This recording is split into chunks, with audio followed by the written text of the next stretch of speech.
Hello, friends. Joe Lynch here from the Logistics of Logistics. And I just got back from Manifest and I'm talking to my friend David Bell. David Bell, please introduce yourself and your company, where you're calling from today. David Bell, CloneOps.ai, calling from Fort Lauderdale, Florida.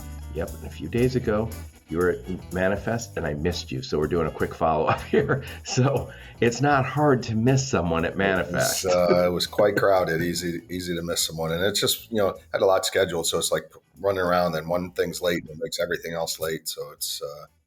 I know you just said, sorry, I missed you. And I said, I don't think you're on my You were on mine, though. I don't know how that... Maybe the marketing team sent it and put you there.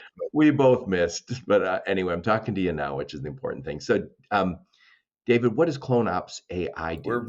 We do voice agent AI phone operations, inbound and outbound, for tons of use cases. So what problem are you solving for your customers? Solving on hold, having people on hold excessively, solving the ability to maximize the capabilities of employees to do more, get more productivity, be able to manage more calls at one time, essentially.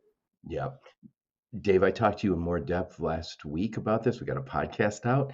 And by the way, before I forget, I should also mention you're one of the founders of Lean Solutions Group. And I know before that you had a brokerage.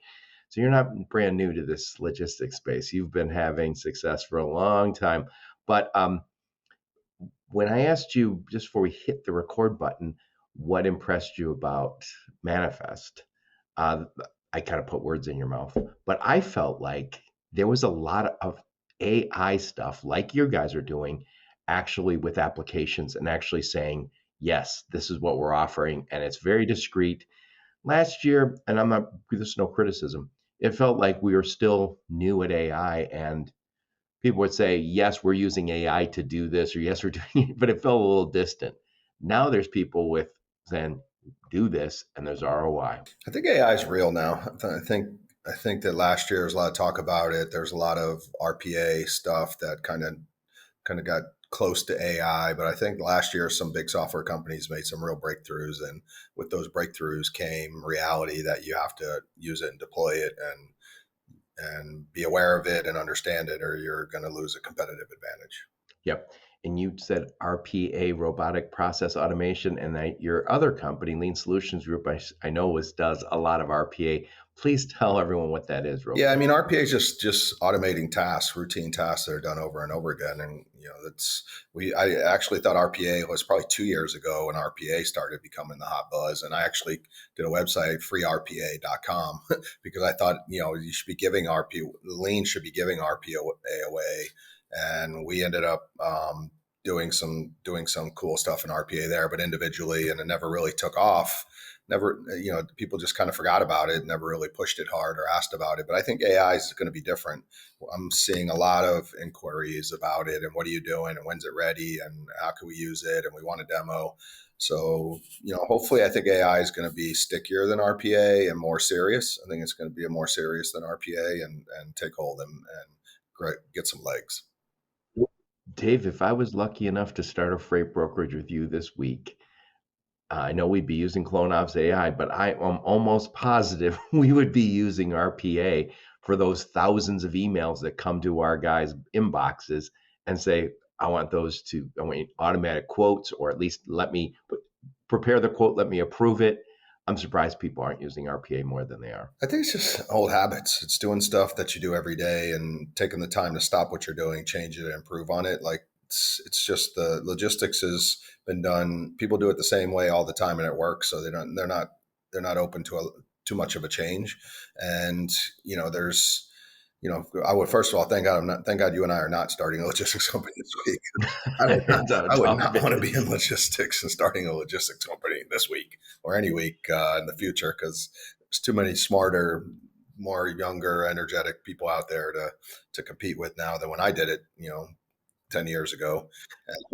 bet on David Bell if he did start one, but I I get try what to you're do what I saying. have a chance of success at. But at the end of the day, I think that yeah, I think any automation tools you could use, and it's a younger generation coming in. Us old school guys are fading away, and the operators and our young, aggressive, smart people coming in that understand how to use tech and will deploy it and will come up with ideas of how to use it. And so I think that that's any companies that have some of this youth and intelligence for new modern technology on the team is gonna succeed. Yep. So the first thing, one takeaway from Manifest, there was a lot of people doing stuff with AI there. I spoke with Ryder. They talked about using generative AI. There was companies like yours that are bringing AI at an affordable price and an easy implementation to it, and uh, it got very real to me. And I'll throw another trend out there, and I said this to you before we hit the record button. If you used to have a brokerage, it was like, get me a truck. Now I feel like, get me a truck, get me tech, and I want analytics. And I feel like that's been applied to everything in supply chain. If it used to be, we're a warehousing company, we'll take your stuff out of a big box, put it on the shelf, and then ship it out later. Now they say, nope, I need tech and I need analytics. So doing the job is not enough anymore. Now it's give me good analytics that let me improve my Well, I business. think it's transparency and visibility too is why they want this stuff. Before it's put the box on the shelf, like you said, but now they want to see the box go to the shelf. They want to see it sitting on the shelf. They want to get an alert when it's taken off the shelf. And it's the same with trucking when you look at all the tracking and tracing and accountability. And I think it's just visibility and transparency and logistics is what wins the business. And the people that have the tech and they're the ones that are showing the shippers that they have the tech to give them what they want. It's not just get me a truck anymore and I trust it'll get done. It was wild to see how many companies, I'm thinking of Gather AI and Dextery and some others that uh, will do, they're saying visibility inside your warehouse. So they're using drones, they're using machines. So when at the end of the day, when you say, yeah, we sold 60 units, and then your system tells you, yeah, we counted 60 fewer units today. And if it's 59 or 61, you need to go back. But unbelievable. So the visibility talk that we used to talk about for over the road trucking has extended basically inside the warehouses, um, obviously through the ports and to the ocean also. It's just the visibility used to be good in some spots, but had lots of dead spots. The dead spots are going away when we talk about visibility. Yeah, I mean, you can pretty much track your cargo and your package and your freight from the manufacturer in China all the way here for pretty inexpensive. Yep. So what's something else that impressed you about Manifest? Besides the size of it, the amount of people that were there, um, Any new tech you liked? I was kind of too busy. I didn't really learn too much about it. But I tell you what was impressive was like all the warehouse robotics and that stuff is like cool. Like the tech, our tech we're doing it's cool, but doesn't have that, like, it's not physical. And looking at some of these physical robots and pickers and drone things like doing is pretty cool. I mean, a fully automated tech warehouse that has no humans working in it is pretty cool. I mean, get to that. That's pretty futuristic. And I got to tell you what's weird about Manifest this year. Very cool. I'm talking to someone. One of those robots just walks by, and there's like five people following it. Then I'm 20 minutes later. I'm somewhere else. Another robot I didn't see any kind of of the crawls robot. I by. didn't see Kind of any of goes, the. I just saw the robotics, but I didn't really interact with any. Yeah, cool. yeah.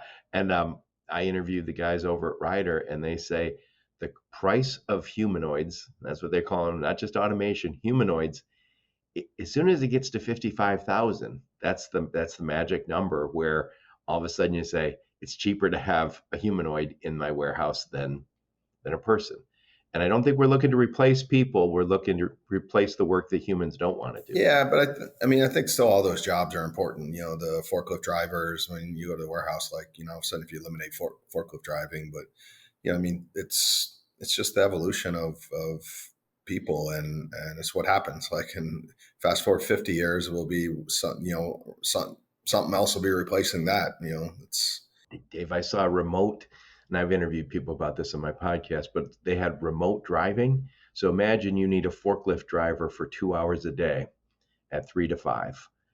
And imagine you have that forklift driver he's in Florida with David Bell enjoying the nice weather, and he is remotely driving We that should be able to forklift do that, right? I mean, back in why Philadelphia. can't we do that? Yeah, Should be able, they're yeah, doing it. that's, I mean, that to me, that should happen a long time ago. It's just like a remote car, like with Wi-Fi and Bluetooth, you should be able to, do that. I think that, even driving trucks, I thought instead of fully autonomous, I thought there'd be somebody in a command center, like watching like a fleet of trucks and be able to like jump in and take over manual controls if they need to. But it's yeah, that we actually at Lean, we were getting involved with some folks on that, teaching like drive.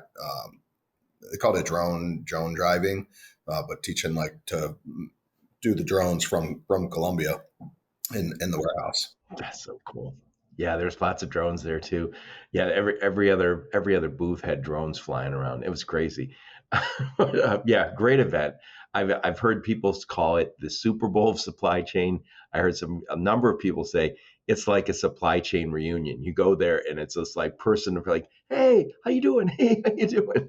And I know David Bell is like a celebrity there at Manifest. It was good to see a bunch of people and catch Yes. up, though. Yeah, and so that's what these trade shows are. It's about seeing people catching up. You might be talking to somebody for months and months and months, and can't get the trigger pulled, and then all of a sudden you meet them in Vegas, and get it, and then it's your opportunity to meet in person, get the business. I think in person sales will never go away. I don't know. I don't think you ever send a robot to do an in person sales and close a deal. So it's. I think that being able to see people and spend time and interact is what the best part about those trade shows. Well, Dave, I'm sorry I didn't get a chance to talk to you in person at Manifest, but uh, I love what you guys are doing. One more time, what problem does Clone Ops AI solve for its customers?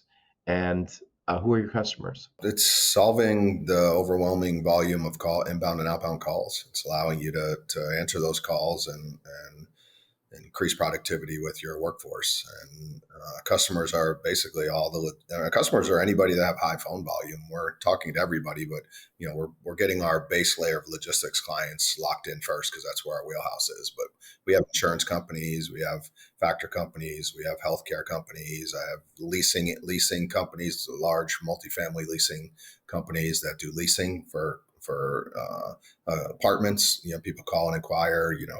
What do you have available? What's the cost? What do I need to do?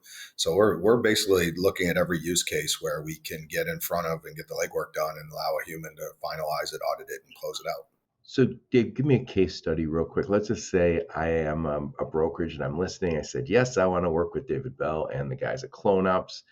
And I have a whole bunch of calls every day out to trucking companies. How would you guys I help mean, the me? calls out to trucking companies are going to be tricky because those trucking companies are going to not want to take calls, but we're doing that. But track and trace, I think a best example. There's two best examples. One is the inbound phone calls of answering it so people aren't on hold and getting rid of the old dial one for for counting, dial two for operations. Actually having an AI receptionist answer questions about the company, and get you to the right people as a conversation versus dialing, pressing buttons. The two is, take for example a accounts receivable manager that has 100 accounts to call on, and 80 of them, 80% of them get done with emails and no problem, but then you have the 20% you got to call because if you don't call they don't pay. And doing that and allowing an AR manager to sit there and watch 5 or 8 phone calls take place to to the customers, collecting on invoices or making sure they have the invoices, emailing them the invoices, emailing them a statement, doing all that, and having to be able to watch those conversations and then pick up any conversation that escalates with our takeover the call technology is, I think, the differentiator. But I think that's where a great use case for companies that are having to do stuff like that. So Dave, we're all starting to see it. We all make phone calls. If you're trying to pay your cable bill or whatever you're up to, you find yourself talking to AI operators, and it's no big deal. It's just the same as, I'm going to date myself, when somebody had a voice recorder where you're just like, hey, I'm not here right now. And you said, oh, I don't know how to talk to a machine. Well, we got used to it and we kind of outgrew that technology, but it's no big deal. Once you get used to it, once you get your customers, And I think there's a lot of people who say, yeah, you know what? I don't need to have a conversation with somebody right now. I want to track my freight. That's all Yeah, it and is. I think it's just to the matter of how long it takes to get everybody communicating electronically.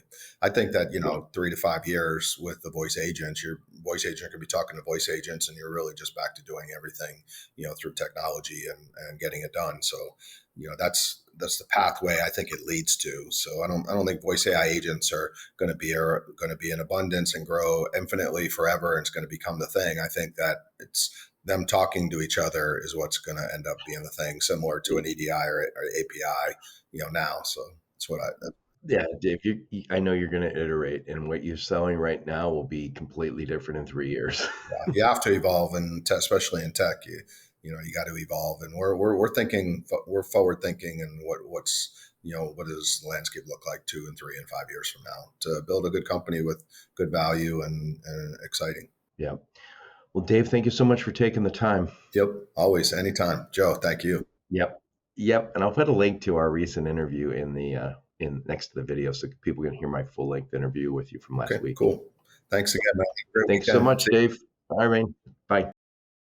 You have been listening to the Logistics of Logistics podcast, where we engage with leaders in the logistics and supply chain community. If you like what you hear, please subscribe, hit the like button, and leave us a nice review on Apple or Spotify or wherever else you listen. Also, please check out our videos on YouTube and connect with us on LinkedIn. We're very big on LinkedIn. And you can also reach us on the logisticsoflogistics.com, our website.